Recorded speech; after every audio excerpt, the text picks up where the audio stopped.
Big news today. The Social Security Administration just announced key updates for 2024 that are going to impact millions of Americans, going to impact many of you watching, including the much awaited cost of living adjustment. Of course, COLA is not a raise, as you well know. All it does is help 67 million Social Security beneficiaries begin to close the budget gap that was opened up by inflationary pressure. After last year's historic cost of living increase, these numbers just aren't nearly as dramatic. And honestly, many of you are going to be disappointed. And I know, because after my last video where I released the COLA estimates for 2024, I was kind of surprised by the responses. People overwhelmingly felt that the projected increase would do little to help close their budget gap. Even though economists tell us that inflation is cooling, for many Americans, they're still feeling the pinch. And I'm afraid this increase may not be enough to help fill the gap. So now I want to break down the major changes released by the Social Security Administration. 5 a.m. my time, if you're interested. I am up bright and early for all of you. And whether you're still working or already retired, these shifts are going to impact you. So I'm going to talk about the earnings limits, the COLA increase, and I'm going to explain why so many people are disappointed by the recent COLA adjustments. So we're going to go through each of these one by one. And honestly, some of the data I'll share at the end surprised me even just a bit as I was going through it. So first of all, the Social Security taxable wage base, that's the amount of your W-2 income that is going to be subject to Social Security, is going to increase from $160,200 to $168,600, which will increase Social Security revenue, but will also cause a larger portion of your income to be taxed if you're not yet retired. If you earn under $160,000 a year, this won't impact you at all. But if you're over $160,000 a year, you're going to see less take-home pay. And just to put this in perspective, that number was $147,000 in 2022. That means if you're a high earner, with the increase in 2024, your check will be reduced by over $1,000 from 2022. And if you're a small business owner, it could be reduced by over $2,000. Now, of course, I know some of you are saying that's a problem I'd like to have. Okay, now let's talk about the COLA numbers for 2024. But keep watching after I announce, because I want to talk about some downsides to the increased COLA limit that you may not have thought of yet. As I mentioned, many people are going to be disappointed after last year's increase of 8.7% and the 5.7% from the previous year. But actually, the rate announcement today is significantly higher than most raises, COLA raises, over the past 40 years. It's going to be, drum roll, 3.2%, which is exactly what I predicted in my last video. This means that on average, benefits will rise between $55 and $60 a month, or a little over $600 a year. Of course, it depends on your current benefit level.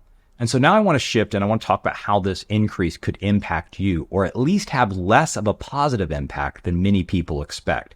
And I think this partially explains why so many people are disappointed with the recent COLA increases. Social Security benefits are adjusted for inflation. That's why we're talking about the COLA increase. You know that.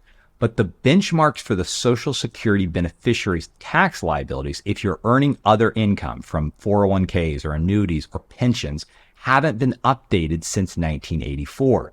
And when you go over the threshold, more of your pay or more of your Social Security benefits may be taxed. A larger portion of your Social Security benefits may be taxed. I have an entire video on this that I'll link to at the end. But the long and short of it is, the more money you earn, the more of your Social Security benefit that might be subject to tax.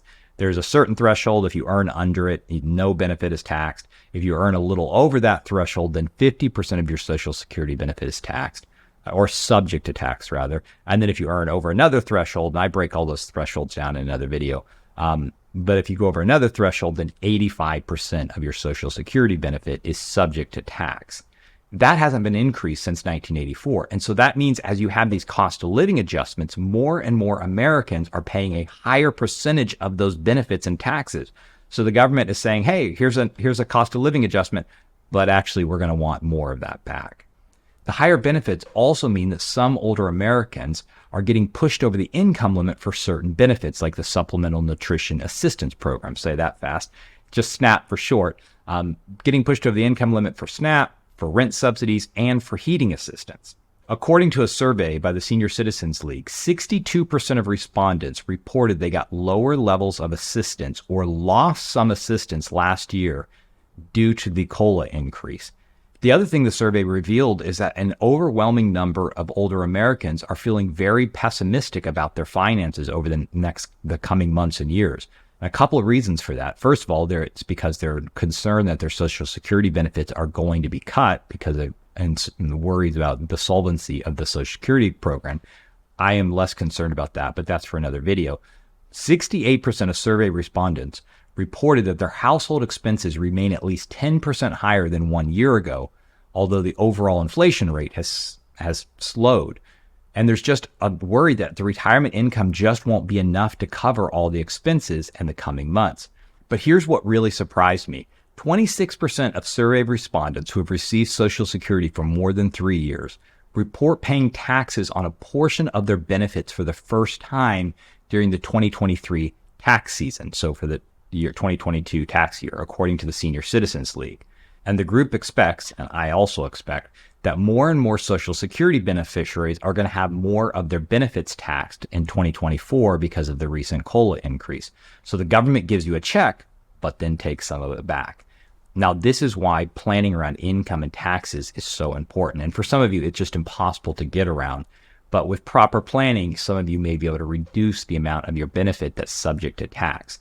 Now, this is a shameless plug. I apologize. But if you're looking for a financial advisor, you can schedule a free introductory call. The link is in the description below.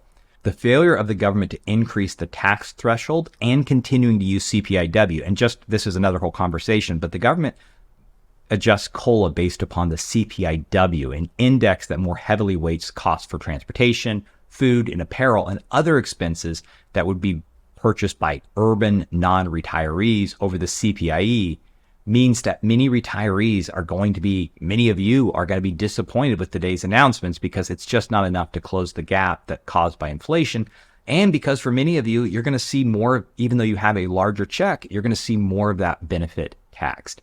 Now, if you have questions about the taxation of your Social Security benefits and what this is going to mean and ways you can work around it, I'm going to link here to a video I have where I break all that down and talk about it more in depth, because I think this is a problem that more of you are going to face. Thanks for watching. Just to recap, today there was an announcement of 3.2% COLA increase for Social Security Administration, but many people are disappointed. Many of you are disappointed because it's just not enough to close the budget gap that was opened by inflation. And, well, more of you are going to see that money go to taxes. Thanks for watching.